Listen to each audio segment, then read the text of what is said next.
Welcome back, everyone. Today we're going deep. Deeper than you might expect, actually. We're looking at Barbenheimer. Barbenheimer. Yeah, you know, the whole summer blockbuster thing, Barbie and Oppenheimer. Mm. But we're not doing, like, a film review. Right. We're going to find the leadership lessons hiding in there. Exactly. And we've got this great article by Dr. Jareau Almeyda to guide us. Now, he's had a fascinating journey. That's putting it mildly. 9/11 survivor, author, expert in digital solutions. There's more. Oh, yeah. He's also got this whole background in dance and community building. Talk about a unique perspective. It definitely shows in his writing. He doesn't just, analyze the plots. He uses these two films, Barbie and Oppenheimer, to get at these really big universal themes, like consequences of creation and the potential for transformation. And somehow he ties it all back to leadership, the stuff we grapple with today. It's pretty brilliant. Okay, so let's break it down. Consequences of creation. Almeyda points out that both films kind of show us what happens when creation goes unchecked. Yeah, it's like the atomic bomb and Oppenheimer, unrealistic beauty standards, the whole Barbie thing, both examples of creators with good intentions, at least initially. Right. Scientific advancement, role models for girls. But then the long-term impacts, way more complicated. It really gets you thinking, because it's not just those specific examples. No, it's bigger. Anything we create, any product we develop, company culture, even just leading a team, there are ripple effects. And Almeyda really pushes us to look beyond those immediate results. It's like, as leaders, what kind of legacy are we even building? Are we considering the impact, intentional or not? How will this affect individuals, the team, the whole world? I appreciate that he doesn't shy away from the tough stuff, because honestly, leaders don't always get it right. We make the best decisions we can with the info we have at the time. And sometimes, consequences we didn't see coming. And that's what makes this idea of unchecked creation so important. It's like a wake-up call. Be more mindful, be more deliberate, and for sure, more accountable for what we put out into the world. Okay, so how do we even do that? How do we balance this need to create, to innovate, with being responsible enough to spot potential problems? Well, that's where it gets even more interesting. Almeyda doesn't just focus on the downside. He also talks about this potential for transformation. Okay, wait. So Oppenheimer, the guy who helped make the atomic bomb, he's now a symbol of positive transformation. Hear me out, because Almeyda points to the fact that Oppenheimer later became a huge advocate for nuclear disarmament. So, he ended up critiquing the very thing he helped create. Exactly. And it highlights something crucial. Even when we make mistakes, even if we contribute to something harmful, we can still learn and grow from that, become agents for positive change even. I see where you're going with this. Yeah. But how does Barbie fit into this whole transformation idea? Think about it. Barbie has undergone, a pretty significant evolution. Started out representing a very narrow, even potentially harmful ideal of beauty, but it's changed. Become more diverse. More diverse, different career paths, a more realistic view of, womanhood. So Almeyda's saying even flawed creations, stuff that maybe caused some problems early on, can be transformed. Yeah.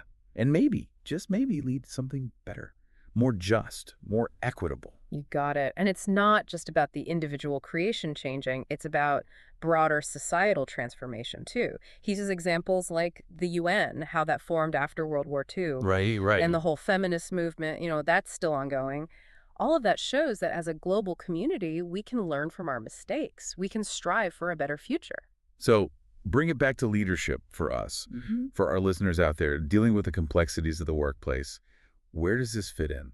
Well, Almeyda frames it as this leadership challenge. And it's not just some vague idea. He gets specific, lays out these questions every leader should be asking themselves. Yeah, this part really stuck with me. It's like he's staring you down, asking, do you lead with ethical integrity? Do you embrace diversity? Do you nurture those positive values we all want to see in the world? And those questions cut through all the noise. It's not just hitting targets, climbing that ladder. It's how we get there, the impact along the way, on our teams, our organizations, everyone. And I like how he ties it right back to Barbenheimer. We've got these cautionary tales and these inspiring examples all in one place. We can choose to ignore them, or we can actually use them as a guide, make better choices. So ethical integrity, for example, Oppenheimer. We see what happens when ambition's unchecked. When progress, like scientific progress, overrides the potential human cost. And it's a reminder that even the smartest people, they can get blinded by what they've created. Totally. And this isn't just about inventing something huge like the atomic bomb. It's every decision, Are we cutting corners, Mm. profits over people, being honest in how we do business, that kind of thing? And then there's embracing diversity. Barbie, for all the criticisms, it's evolved to show a wider range of people. Identities, body types, what we consider a career. It's all expanded. Which reminds us that a more inclusive world is a better world. And that starts with valuing people, hearing those voices that haven't always been heard. Especially for those in leadership roles. Creating spaces where everyone feels, seen, heard, respected. Yeah. Seeking out different perspectives, challenging our own biases, huge. And then Almeida's last question, the one about nurturing positive values. This is where it gets really personal. Right. What are your guiding principles? What drives you? Exactly. Are we promoting collaboration, empathy, a sense of purpose even? Mhm. Are we making workplaces where people can actually thrive, bring their best? This isn't just some abstract feel-good stuff. There's a real impact. Hmm. When we prioritize these values, we get more engaged employees, better It's a solutions. stronger sense of community, too. It's about shifting from that, what's in it for me, to how can we all do something good here? That's a leadership challenge worth taking on. Absolutely. So, what does this all mean for everyone listening? Let's take a quick break. Want to equip your child with the skills of top global consultants? Don't let them fall behind. Raising Tomorrow's Leaders, The Consultant's Mindset by Dr. Jareau Almeyda is your guide to fostering essential skills in your children for their lifelong success. Available now on Amazon. Okay, welcome back. So, what does this all mean for everyone listening? Those trying to navigate this crazy world of leadership today? Well, Almeyda reminds us that it's not about titles, it's not about your position, it's about the choices we make daily. The impact we have on the people around us. Using what influence we do have to create something better, something more meaningful. We all have that potential to be leaders, whether it's a team, a project, or just our own lives, and we got to own that responsibility. Thinking about Almeida's own life, surviving 9/11, he could have easily given in to anger, to despair. But he chose a life of service, using his skills, his knowledge to try and make a difference. Pretty incredible. Makes you realize that leadership isn't just hitting some professional benchmark. It's about who we are as people, what values we live by, the connections we make.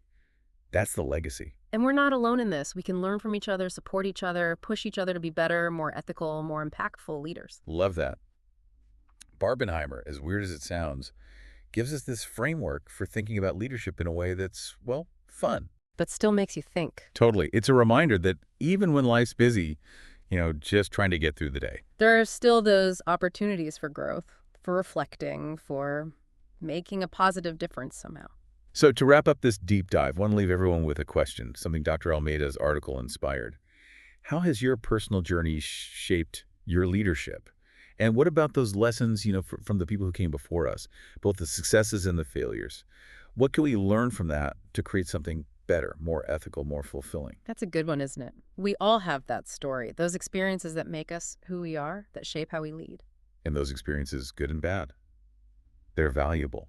They can teach us about resilience, about having empathy, knowing the importance of making choices that actually match your values. Makes me think of that Oprah quote, turn your wounds into wisdom. Oh, yeah? So fitting, right? Because it's all about using what we've been through, even the tough stuff, to actually grow and change for the better. And it's not just about us, our own little journey. It's bigger than that. We're part of something bigger. We can learn from the people who came before, the ones who made a difference. Think about those legacies, folks like Nelson Mandela, Martin Luther King Jr., Malala even. They had some serious challenges, but they never gave up on that vision, on a better world. They used what they had to advocate for justice, for equality, for peace. And we're still inspired by them today, right? They show us that leadership isn't about power trips. It's about service. It's about courage. It's about using your voice to actually make a difference. And it's not just those big names either. We can be inspired by the everyday heroes, teachers, mentors, people in our communities quietly making things better. Right. Leadership at every level. Taking ownership doesn't matter how big or small the action is, trying to have a positive impact on the world around us. Exactly. So as you're going through your day, facing those leadership challenges, remember Barbenheimer. Remember what Dr. Almeyda is asking us to do. Lead with integrity, ethical integrity. Embrace diversity. Nurture those good values. And never stop learning, growing, becoming a better leader. Your creations, whatever they are, big or small, have the power to change things. So choose wisely. Choose wisely. Great advice. And on that note, thanks for joining us for this deep dive, everyone.